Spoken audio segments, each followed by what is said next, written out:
ஏழை எளிய விளிம்பு நிலை மக்களுக்கு, குறிப்பாக ஆதிதிராவிடர் மற்றும் பழங்குடியினர், மிகவும் பின்தங்கிய வகுப்பினர் ஆகிய சமூகங்களை சார்ந்த உழைக்கும் மக்களுக்கு அரசே வீடு கட்டி தருகிற திட்டத்தை இந்திய அளவில் தமிழகம்தான் முன்னெடுத்தது.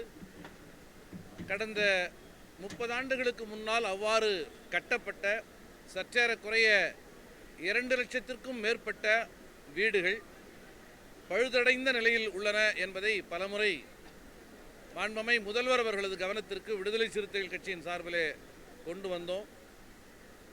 அத்தனை வீடுகளும் பழுது பார்ப்பதற்கான புதிய திட்டத்தை தமிழக அரசு அறிவித்திருக்கிறது.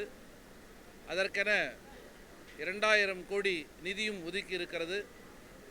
ஆகவே விடுதலை சிறுத்தைகள் கட்சியின் சார்பில் பழைய தொகுப்பு வீடுகளை பழுது பார்ப்பதற்காக தமிழக அரசு மேற்கொண்டுள்ள முன்முயற்சியை மனதார பாராட்டுகிறோம்.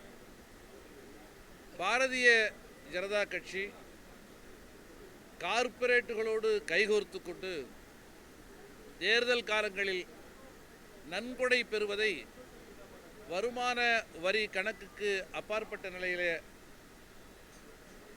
கணக்கில் காட்டப்படாத நிலையிலே சட்ட திருத்தங்களை கொண்டு வந்திருக்கிறது. அத்தகைய சட்ட திருத்தங்களை உச்சநீதிமன்றம் இப்பொழுது ரத்து செய்திருப்பது மிகப்பெரிய வரவேற்கக்கூடிய ஒரு தீர்ப்பு. பாஜகவின் மோசமான கொள்ளைக்கு கார்ப்பரேட்டுகளோடு வைத்திருக்கிற அத்தகைய தேர்தல் கால ஆதாய உறவுகளுக்கு இது முற்றுப்புள்ளி வைக்கும் என்று நம்புகிறோம். விடுதலை சிறுத்தைகள் கட்சியின் சார்பிலே உச்சநீதிமன்றத்தின் இந்த தீர்ப்பை வரவேற்கிறோம்.